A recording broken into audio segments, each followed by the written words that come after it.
sur ces genres de matchs comme ça, on n'a pas 36 000 occasions, donc le peu d'occasions qu'on a, il faut les mettre au fond. Et le Sénégal a poussé dans les derniers instants à l'image de cette frappe de l'extérieur de la surface d'Idrissa Gueye, repoussé, So qui est à l'affût, qui était rentré à la place de Diouf, et So encore qui va se procurer une occasion, la dernière du Sénégal. Ondoa est sur la trajectoire. Ondoa qui a barré aussi la route à cette équipe du Sénégal en sortant des arrêts décisifs. Celui-là il n'est pas très joli, mais en tout cas il est efficace parce que So n'était pas très loin de glisser ce ballon entre les jambes du gardien camerounais. C'est sûr, ils ont énormément de chance d'avoir ce gardien qui fait de belles parades, qui met en confiance la défense. Il est serein, il est confiant et ils peuvent le remercier pour...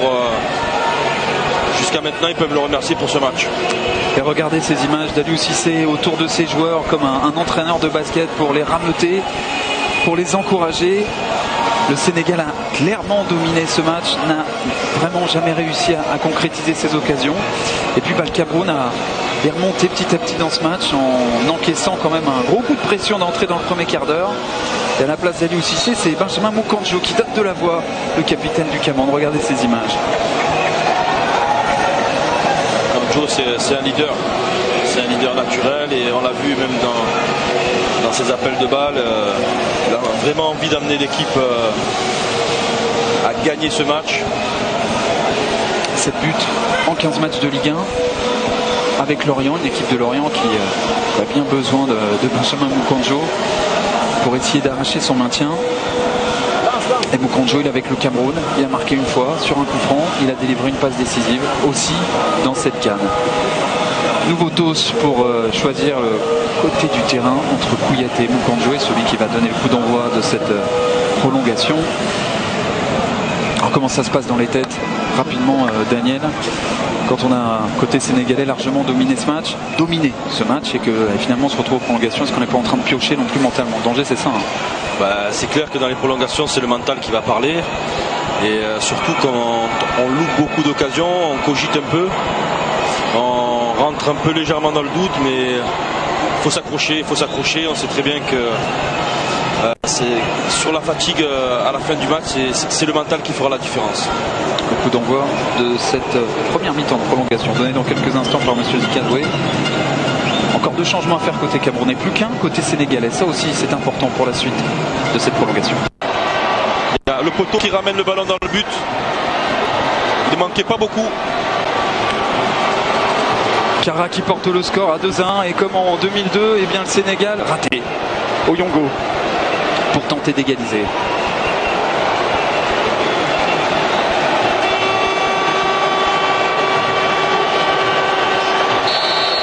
Le joueur de l'Impact Montréal face à Diallo. Oyongo qui frappe, encore une fois bien frappé de partout.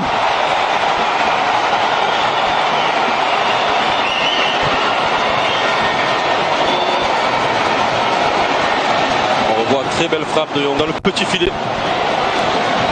Imparable aussi pour le gardien.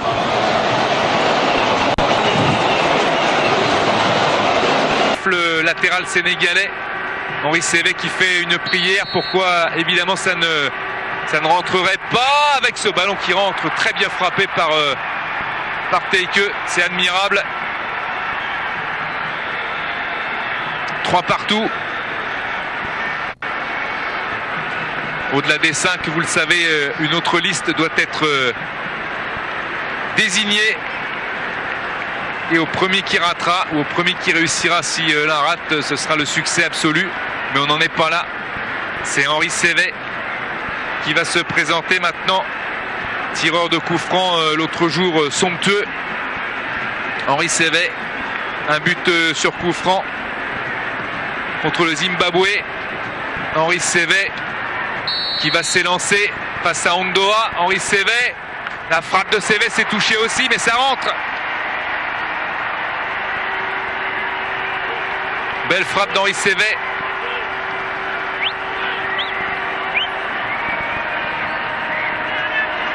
Petit filet de l'autre côté. Là aussi, il n'a pas trop donné d'indication au gardien, même s'il est parti du bon côté. Ondoa, il l'effleure, on l'a entendu. Le bruit du ballon sur le gant. Zoua.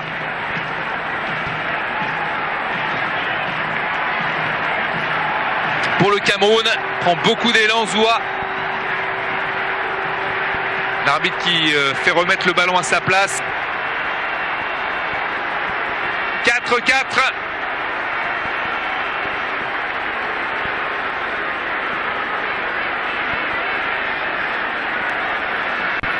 Avec temps d'arrêt pour perturber Abdoulaye Diallo.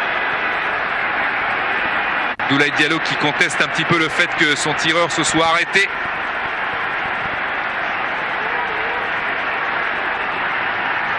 Sadio Mané, il a marqué un penalty en tout début de tournoi. C'était lors d'un match et c'était contre la Tunisie. C'était d'ailleurs le premier penalty des 6 frappés dans cette Coupe d'Afrique des Nations depuis le début de la compétition. Sadio Mané. Mané qui frappe et s'est arrêté par Ondoa, le leader de la sélection du Sénégal qui rate son tir au but. Sadio Mané, l'étoile de Liverpool, l'un des joueurs les plus expérimentés aussi au niveau des statistiques, au niveau des buts inscrits, qui rate son tir au but, ou plutôt c'est la manchette d'Ondoa qui l'arrête. Regardez la frappe de Mané, et la main a mis la puissance. Boukonjo peut exulter sans doute. Si jamais le Cameroun marque son tir au but, eh bien c'est le Cameroun qui remportera ce quart de finale de la Coupe d'Afrique des Nations et qui éliminera le Sénégal une fois de plus. Aliou Cissé sera sorti par les Camerounais au tir au but. C'était en tant que joueur capitaine, ce sera en tant que sélectionneur. C'est Vincent Aboubakar qui va frapper très fort et qui a le 13e but en sélection au bout du pied. Nagde et dos au but, comme Didier Zokora de la Côte d'Ivoire le faisait en club à Saint-Etienne notamment. Vincent Aboubakar pour la qualification en demi-finale. Et c'est dedans, le Cameroun qui sort le Sénégal de la Coupe d'Afrique des Nations au tir au but, comme en 2002. Mais cette fois, le nom du héros n'est pas un attaquant, mais celui d'un gardien, c'est Ondoa.